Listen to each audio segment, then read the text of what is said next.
Well, I'm delighted to say that joining me on the Godcast today is a famous stand-up comedian, actress, best-selling author, Crissy Rock. Now, lots of you will recognise Crissy from television, from shows like Benidorm, I'm a Celebrity. You did the cooking, what was it? Come Dine with Me. Yeah, Celebrity Master Chef. So it's absolutely brilliant to get you on the Godcast. Crissy, how are you doing? Oh, I'm doing all right. How are you? I'm all right, thanks, Crissy. Yeah. Whereabouts are you? Are you still in Liverpool? I'm in my friend's house in Liverpool. Okay. Do you live there though? Are you Liverpool? Well, I live here, there, and everywhere. I'm a bit of a wanderer, really. All right. So, And how's lockdown been for you, Crissy? Has it been difficult or not so bad? well, the first one was like, well, and then the second one was like, oh dear. But the third one was really hard. And I think it was more hard because in the second lockdown, there was a lot of domestic violence, not for me, but for other people. And I was worrying about them. And I'm one of these people I seem to worry about everybody by myself. And then because I was worrying about them, it affected me, Yeah. So it was like, oh, when's Yeah. it going to end? I mean, people have definitely been through it. It's been pretty tough, hasn't it? You got stuck on a boat, didn't you? Tell us about that.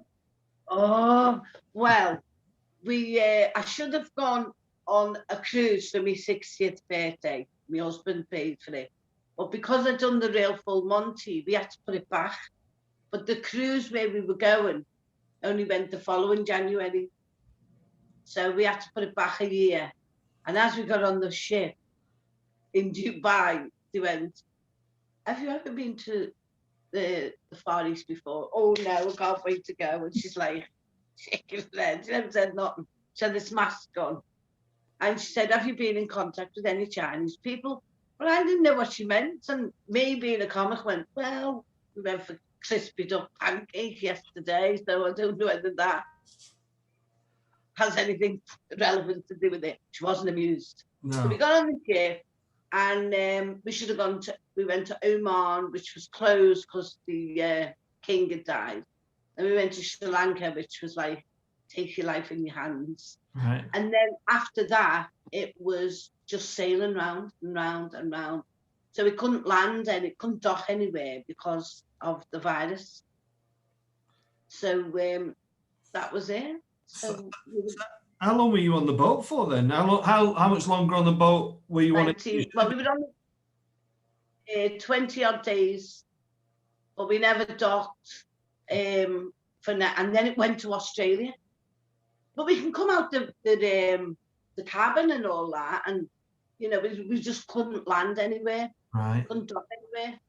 And my husband's going, this boat's slowing down. I said, oh, shut up. Because you've got a boat on the canal, you think you're the captain. But it was. I was just going round and I was going, oh my God, we're going to Australia. God. And were you ever worried, Crissy, about your health on there? Was the people who had it? No, there was no worry about your health. Because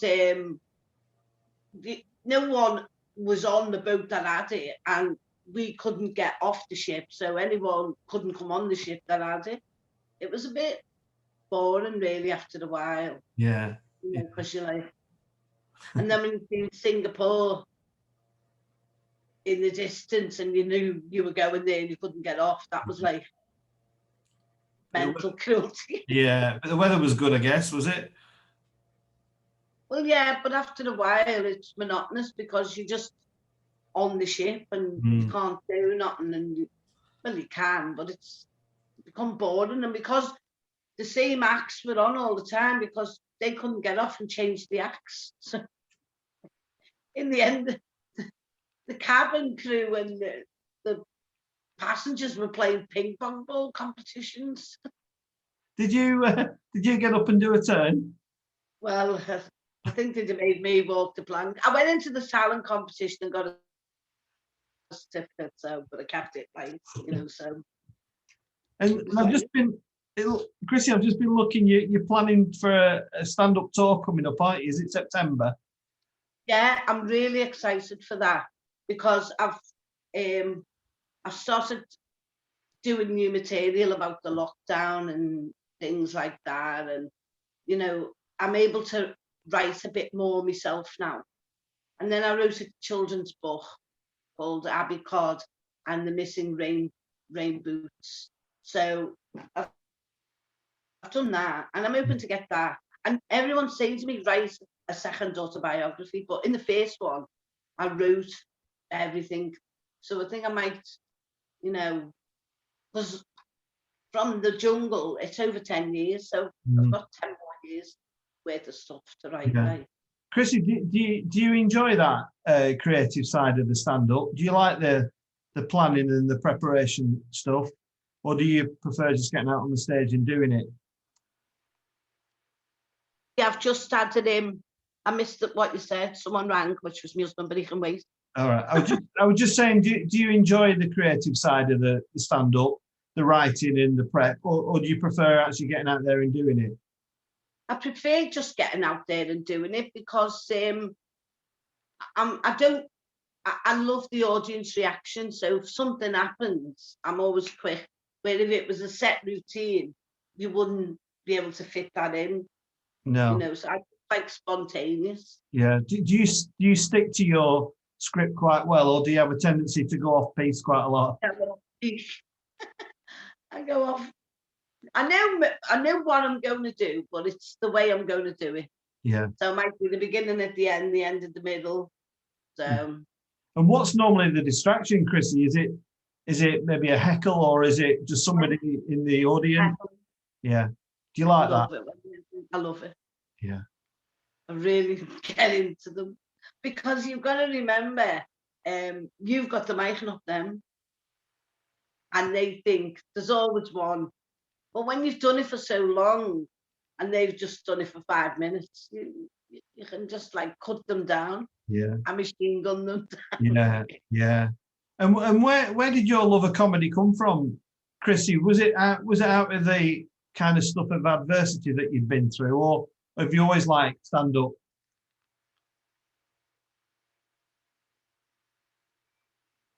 Think what it was. I couldn't till I was in my 20s. And all my friends looked like Farrah Fawcett Majors, you know, Charlie's Angels, you know, and I was more like Pummy Stone than Sharon Stone. So I was like the run to the list. So the only way was, and I didn't realise I was being funny, you know what I mean? And people used to say, oh, you should be on the stage. And I went, the London stage. But it was, I just think it was awareness of, you know, like everything had to be associated with the picture when you can't read.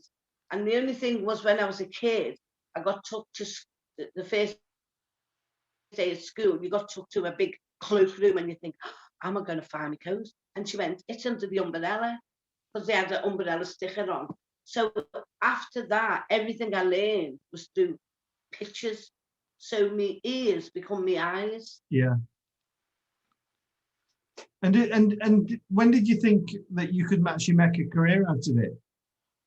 Well, I just went in and I started off, you know, like someone put us into a competition. They betted me £1, I wouldn't go in. So it was for Pub Comedian of the Year for Greenall Whitley's many years ago. And I couldn't run it up to Pub Comedian of the Year. So because you can't buy your trade, I done raise money for children, guide dogs, wheelchairs, you know, raise money for everything. So you never got paid for it, but you helped to raise money for other people. Yeah. So by there, you get a structure. But it's a trade you can't buy, you know, you've just got to get up there and live and die. Yeah. I mean, when I first done it, I was thinking of changing my name to Lazarus because I died that many times. And then one day I thought, what have I done right that I've done wrong? I shocked myself. And what kind of comedy do you like yourself? You know, what kind of, you know, on the stand-up circuit, have you got people that you really like, or are you quite open-minded? I like most comics. You know, I love Whoopi Goldberg and, you know, the old style comics, Steve Martin and things like that. There's a lot of other comics that I like as well. I like American comedy as well. So there's all new up and coming comics all the time. But years ago, what's his name? Jasper Carrott said that comedians are going to be the new rock stars, and he's right, because now there's more comedians than probably rock stars. God, I love Jasper Carrott. He was the first kind of, I think he did a book called A Little Zit on the Side, and it was one of the funniest books I've ever read. And I went to see him, and he was just as funny live. And guys, just back a few years. What about, because you worked with Steve Pemberton on Benidorm? Do you like that? Do you like that dark kind of comedy? I mean, I love League of Gentlemen, but I find it a bit like, oh God, I don't know if I can watch this. Do you like that dark stuff as well? I do and I don't. Some of it, when it's little sketches, I do, and some of it I don't. I mean, I used to love what's the name? Oh, do you know, I'm losing the plot. He's on not League of Gentlemen, the other one, and he says, "I'm the only gay in the village." Oh yeah, Matt Lucas. And the other one. David Williams. When they used to do that, I liked that until they started doing that lady who stood in the shop and weighed herself, and I went, nah. What's that? You know, that does happen in real life, and it's not something that someone should be skitting. You know what I mean? Because it's not a nice thing. Yeah, no, they were criticised, weren't they, recently, because they did characters who were blacked up, and they pushed the boundaries a bit far, and I think they both recognised that, didn't they? They actually thought, well, it just wouldn't work now. I know, but that put me off, because when I worked as a care assistant, I've seen lots of women, older ladies, just walking down the corridor, stopping, and just everything's gone, and it's not. And the sad thing is, I don't know whether they know they've done it or they just dismiss that they've done it out of embarrassment. And you just say, oh, it's all right, don't worry about it, let's get you changed. But to say, do it in the middle of the road, in the shop, and I went, oh no, that's gone too far now. You know, fair enough. Like degrading elderly women. Yeah. Oh well, at least you're fair to give them a criticism. Some people just, it's right to call out stuff that crosses the line, I think. I mean, Amber as broad-minded as anybody, but I think when the lines cross, you've got to be prepared to call it out. But Crissy, can I ask you? When I go in, go on. What were you going to say? When I go in the club, unknowns to them and unknowns to anyone, I scan round. And I can scan read a book, you know what I mean? My brain can take in what I want, leave the rest. So I scan around the room and I think, and as you know, I'm a blue comic. I'm not proud of it, you know what I mean? But it earns me a living. And then I can say, no, it won't go well yet. So, and then I don't go, because I'm a blue comic, it doesn't mean to say I've got to be blue. No. And effing and jeffing. I scan the audience and, put my toe in the water. I don't just go bang and you're having it, want it or not. Yeah. So you've got a bit of tact. Yeah, and people know what they're coming to see, Crissy, as well, don't they? They're not coming expecting to see, a kiddies performance with Crissy Rock. They know what they're getting. Well, they should do. Yeah. But, I do have a lot of respect for the audience as well, because I might look at like one person who takes offense, maybe, but if there's like a whole group of people who are going to take offense, you think, leave it out. Yeah. Crissy, I'm just, I want this to be as relaxed as we can. I get the feeling you're thinking, what on earth am I doing sat here having a chat with your vicar? No, I'm not. I'm loving it. It's probably as surreal for me as it is for you, but Crissy, when I was just looking at your life, you've had you've had some big things, haven't you? You've dealt with cancer and these traumatic marriages, and you've suffered abuse. And where do you think you've got the strength from to get through all that and be where you are now? I think I've had to do a lot of forgiveness. But forgiving that, what happened, I think forgave me. You know, like when I was abused as a kid, I always felt it was my fault. And I grew up with this thing. And then when I was a kid, I absolutely adored Jesus. Loved him. He was my best friend in the world. And what happened was, we come across Jesus by accident because we were playing on the way to Grand, which is the Oller, and there was a little Sunday school, and this little old lady came, "Oh, come and meet Jesus," and we go, "Who's Jesus?" And it's like, "Oh, you get orange juice and chocolate biscuits." Well, we were down them stairs, like I don't know what. And to be fair, we only went really at first for the orange juice and the biscuit, but the biscuit was chocolate. We didn't get them, you know. And then we got these little pictures, like Jesus telling the kids the story. And we went, wow, this Jesus is lovely, absolutely lovely. He loves kids. And I just grew up absolutely adoring Jesus.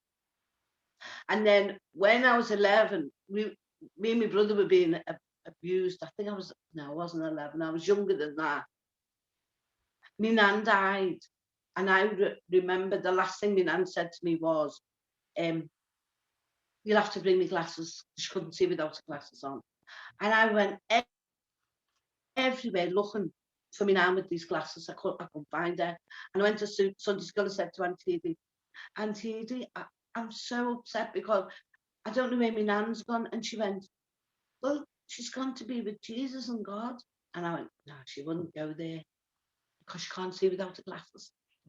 And she said to me, "Now, when you fall asleep, have you ever fell asleep on the chair or the floor, on the mat or whatever? And when you wake up, you're in bed and you go, oh, how did I get there?" She said, "Well, that is the wonder of Jesus, because when you're ready to go to heaven," she didn't say the word die, "when you're ready to go to heaven, go asleep and Jesus picks you up, takes you home.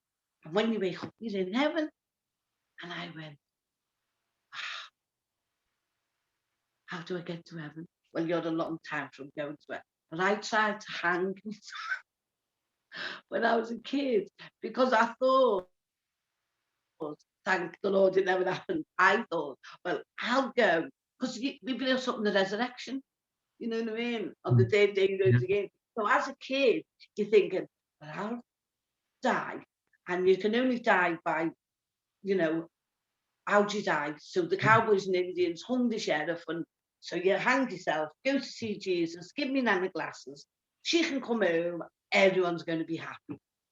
And it was, you know, once you die, you die. But I still loved, I mean, to me, God is an entity. And sometimes when I was growing up, I used to feel abandoned by God. And or we go to church and they go, "Oh, well, these, you know, God speaks to me." And I'm like, well, why doesn't he speak to me? Why can't I hear him? And then I started going to the Buddhist church, and I was looking for something with this abyss of emptiness. I went to the Buddhist church, I went to the Presbyterian, I went to Mormons, I went everywhere. And then I realized that God is an entity, and that's a hand. And, you know, the Muslims have Allah, they have that, they have that. If you took one of them fingers away, the hand wouldn't work. So really, and this man said, because I was not a born again Christian, I was going to hell and heaven. And I thought, do you know what? I said, your God is a bully. I said, because God, all of them are God to the person who worships them. Yeah. So, but you're saying that if you don't go by your God, I'm going to be this, this, this. I said, So I think your God's a bully. And after that, I come away, and God to me now is an entity. You know, is you, is this flower, is the sky, is everything you want God to be. Yeah. And it's not about getting on your knees and putting your hands together and saying empty words. It's about faith. If you've got faith in something, that will get you through. Yeah. It's not about, well, I'm the best in the church because I come 3 times on a Sunday. And because you get people in the church like that who are in a little clique. Yeah. And that's what I don't like. Yeah. And it's not that you don't believe in God. I do believe in God. I believe God's an entity. And I have God in my faith. Do you know what I mean? Every time I lose something, I say, please, St. Anthony. And it turns up. Yeah. I love, Crissy, I absolutely love listening to you talking about that with such a, you know, it really is, it's inspiring stuff. And I just want to say that I agree with what you say, you know, that you can't have an exclusive God. I think you're right. It's, but what, I'm just intrigued what you said, you know, I mean, what you just said about your relationship with Jesus, God, blimey heck, I'd love our kids of today to have that same kind of feeling. Do you still feel like you have a relationship with Jesus then, or has that passed you by now and it's just about I still, you know, I love when I go abroad or I love going into churches, whether they're Catholic, whether they're Protestants. Yeah. I've been in synagogues. I love the buildings and the structure, and I love the way religion evolved around. I mean, paganism, all that, because you being a Father Alex, obviously you've had to study theology, and theology is amazing. It's absolutely wow. And it all brings it back to this. We say there's one God.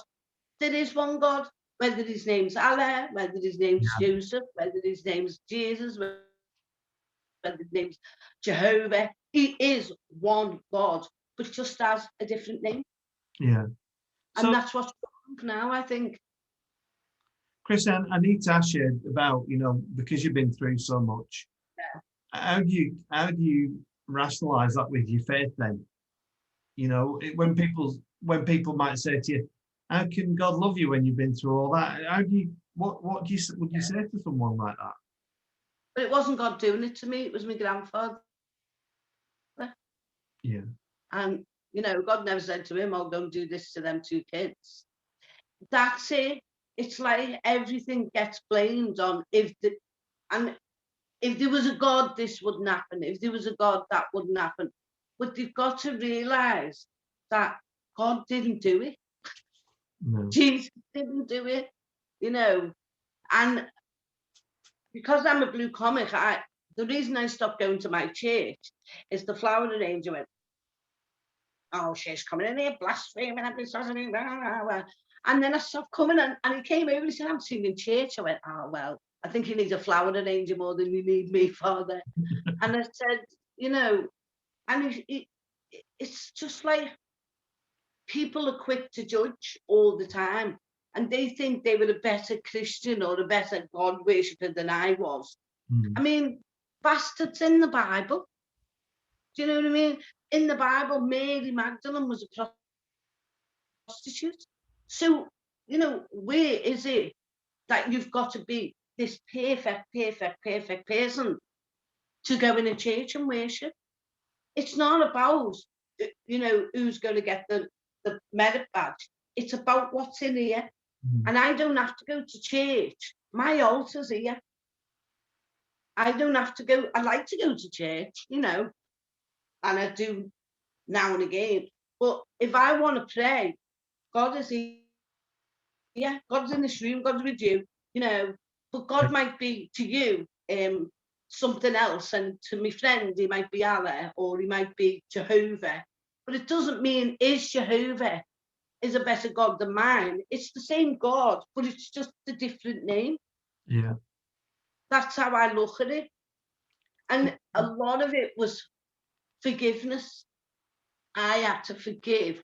And I couldn't change what had happened to me, but I could change what's going to happen to me. And I love the Footprints poem. I live by the Footprints poem. And you say, God, when I was at the worst moment in my life, your footprints weren't there. Why did you abandon me? Why did you leave me? And he goes, they were my footprints. That's when I carried you. And I've always tried to live by that way. I think God only gives you something for a reason.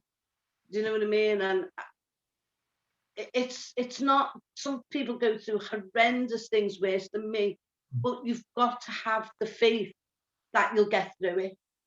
You know, it's horrible what things happen, and there's horrible, wicked things out there. And I don't like it when someone blames God, because God hasn't gone out and done this. And that's what amazes me, that they go, well, that's God's fault. Let me know, Christy. You should be in the pulpit, girl, because what oh, happy days.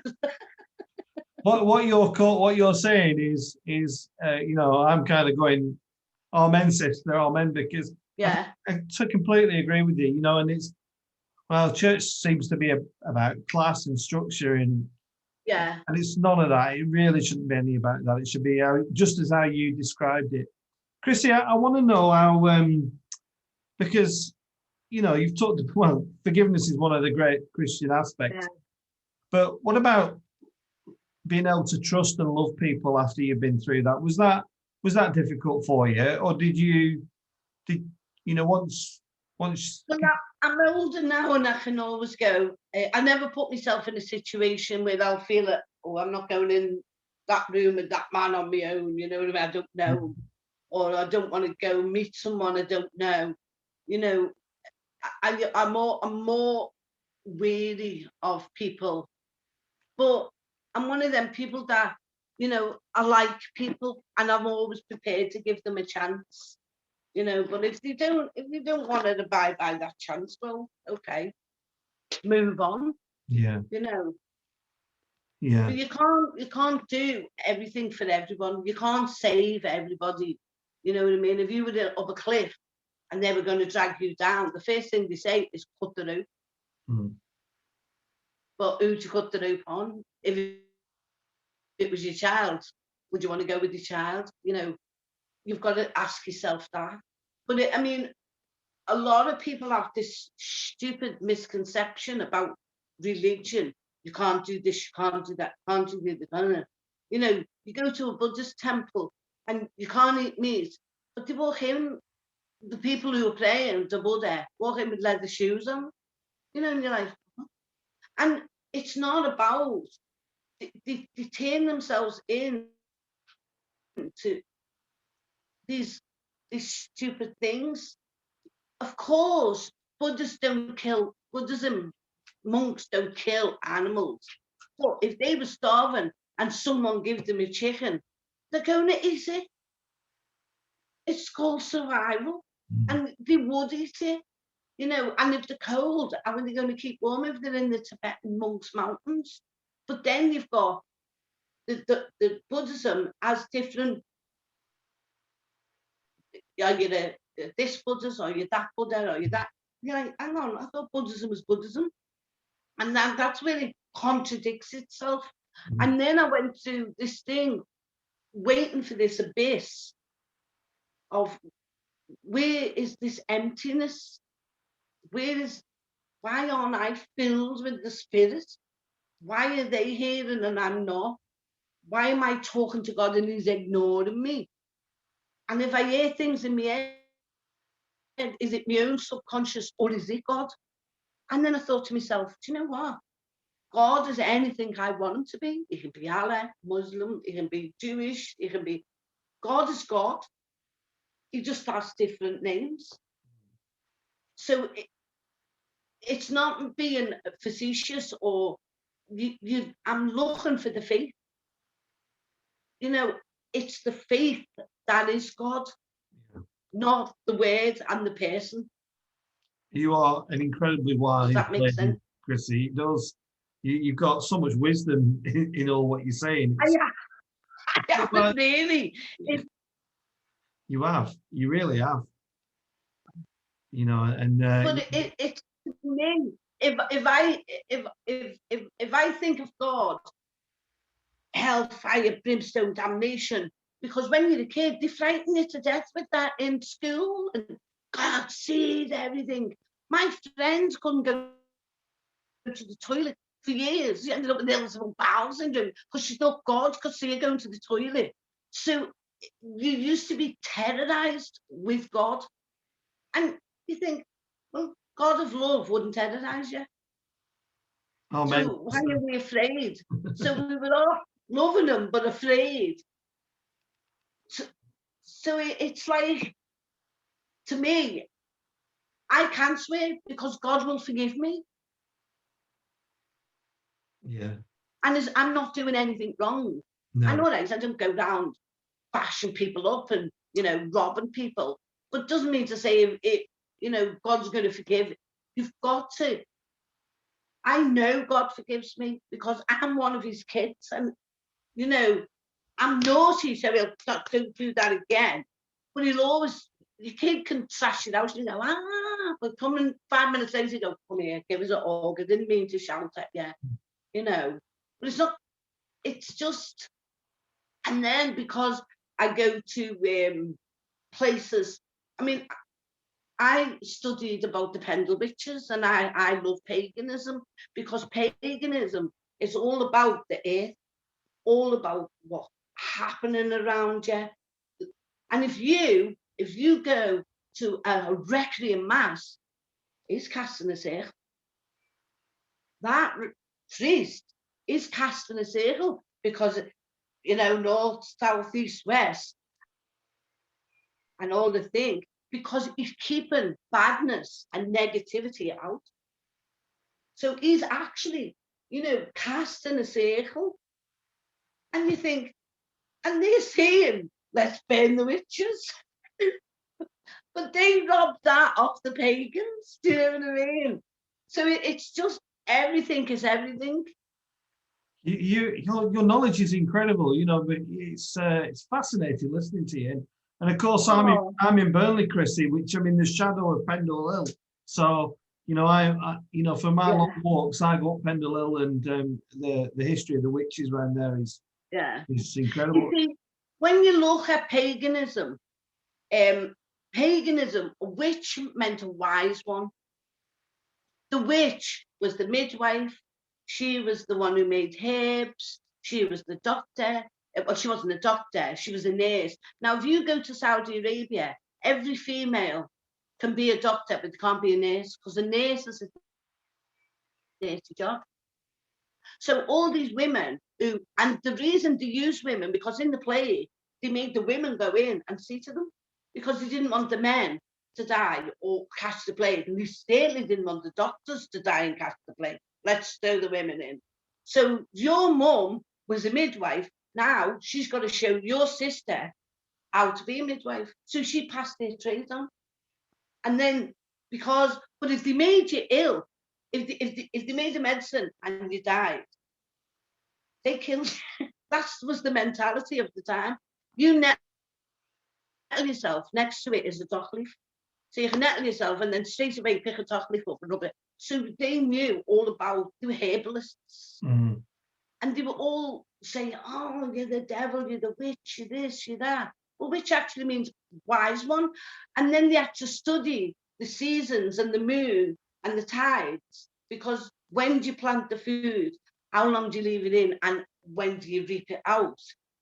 And then all of a sudden, they're magic, they're a witch. And it was all, it's all like, Ladies and gentlemen, if you're just tuning in, this is a masterclass on theology, paganism, Christianity by the one and only Crissy Rock. There's nothing this woman can't tell you about faith, but it's fascinating stuff. Crissy, I want to ask you about, I think we probably both agree that one of the gifts that God gives us is a sense of humor. Yeah. How much has your sense of humor been, how important has it been to you to be able to laugh in adversity? Has it been a medicine for you, the sense of humor? It has been a medicine for me, but it's also, I want to make someone happy. I don't like being surrounded by negative people, because negative people pull me down.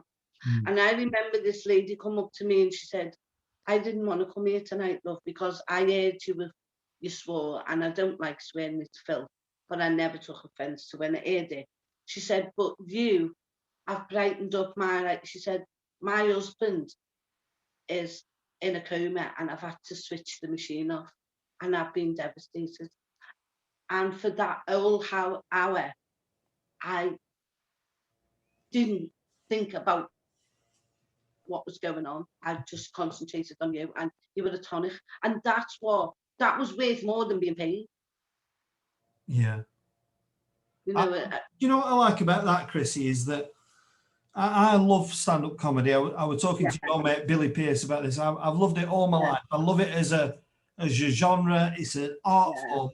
What I'm not so keen on is when these comics go and fill super stadiums for the extra wonga, which is fine, but there's nothing I love more than a small intimate venue, a club or a theatre like the Grand at Blackpool, where it's just about the belly laughs, isn't it? Yeah. I mean, if they don't laugh, I go, well, they're listening. You can't laugh right the way through. You know what I mean? And do you know what? I've been called everything on.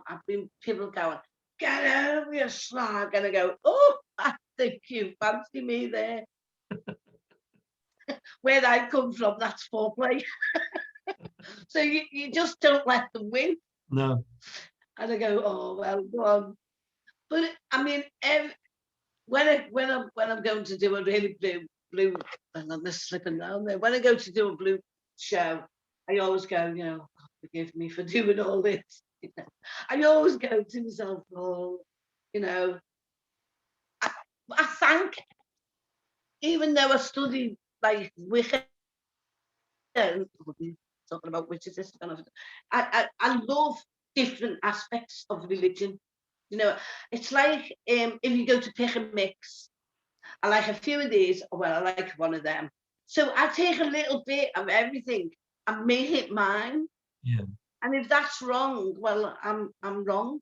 Yeah. You know. So it's like religion to me is a pick and mix. You know, I'll have a bit. Most people go, because I thought you was witch. I said, I'm not a witch, pagan. Well, it doesn't mean to say I don't believe in God. Crissy, with most guests that I get on the Godcast, they want to do like 1% about God and 99% about everything else. As I think it's been 99% faith, which is fabulous. But you know, I just want to ask a few kind of celeb questions. I mean, you're famous, aren't you? Are you comfortable with being recognised? Do you enjoy that aspect of fame? You know, where people go, oh, I never deny anybody. I never deny anybody who recognises me. I always talk to them like I actually know them. Oh, hello. And they go, oh, well, I come to see you the other week in a club. It was a good night there. And I probably can't even remember the club myself. But it's to make them feel good about themselves. Do you know what I mean? They might, I mean, if I'd seen Tom Cruise, I'd go, oh my God, Tom Cruise. I'd want to meet him. I mean, I'm not in that league, you know what I mean? But they go, oh, there's Crissy Rock and Aldi, oh, the little. What are you doing in here? Well, I'm shopping. And now you've got the flavour of being an author, an actress, a comedian. Is the one that you prefer, or do you just like this mantle of kind of jack of all trades? I love it all. I really, really love it all. And I've, you know, I feel every day I wake up and I think, wow, I'm just a normal, down-to-earth person with an unusual job. It's just like, you know, you, Father Alex, you're a normal, down-to-earth person, and you've just got a different job. You work for the church, and, you know, sometimes you can't share your beliefs because, you know, you might feel like looking at someone in the crowd going, do you know, I'd love to knock you out. But can I just place on record that I've not said to Crissy before the service, before the interview, that she's dead right, but no, but No, well, I used to be a manager for Argos, so I've definitely had that feeling once or twice when somebody's brought back a toaster that's 5 years old with no receipts and told me it's never been used. Yeah. To drag them across the counter, but never did. But that's it, you know. I've just got a different job to anybody. I'm still normal, do you know what I mean? I'll still go to Tesco and Asda and walk down the street, and I'm happy with that. Yeah. You know. It's been brilliant talking to you, Crissy. Just tell, will you go out and do a few warm-up dates for your stand-up tour, or how does it work? I've got what they've brought in, like on Saturday, they've done belated Mother's Day. So all these people who bought tickets for Mother's Day last year and couldn't go, they've opened the venue up Saturday. So I've done that. So I've got another 2 at next weekend. But even though it's a bank holiday weekend, they're calling them belated Mother's Days. Right, okay. Yeah. So I'm happy with that. And I was going, oh, better forgot my act, better forgot my act, better forgot my act. But it's like riding a bike, you know, you might wobble a bit, but then all of a sudden you remember you can ride a bike. Yeah. And you're all over the country, aren't you, Crissy, if people who want to come and see you? And yeah. Where can people get the dates from? Are they online? They're online, and Jack will give you the dates. So I'll have to come up to your church. I'd love you to come to our church. It's a lovely church. Have you ever been to Burnley, Crissy? Is it a place you've been to? Yeah. I've never been I passed it, and I think there was a theatre in there. So what's your church? St Matthew's Church, Church of England. Yeah, St Matthew's Church. We've just become an inclusive part of the inclusive church community, so we welcome anybody at St Matthew's. So, but so Crissy, that's lovely. That Crissy, it's been lovely meeting you and talking to you. Right, then. Thank you very much. And anybody who is watching this and you want to see any more interviews, there's lots of celebrity guests and speakers and all sorts of people on there. Just Google the Godcast. So, thank you. God bless you, my dear, and thanks for coming on the Godcast. God bless you. See you. All right, then. So, will you be able to send this video to Jack? Yeah, I'll send it to, if anybody's watching this, that's Crissy's agent. I'll send it on and I'll post it online and I'll copy into it in a few weeks. All right. All right, I'll probably get bricks when I go out now. I'll see you soon then. God bless you. Ta-ra. Bye. Bye. Oh, that's lovely.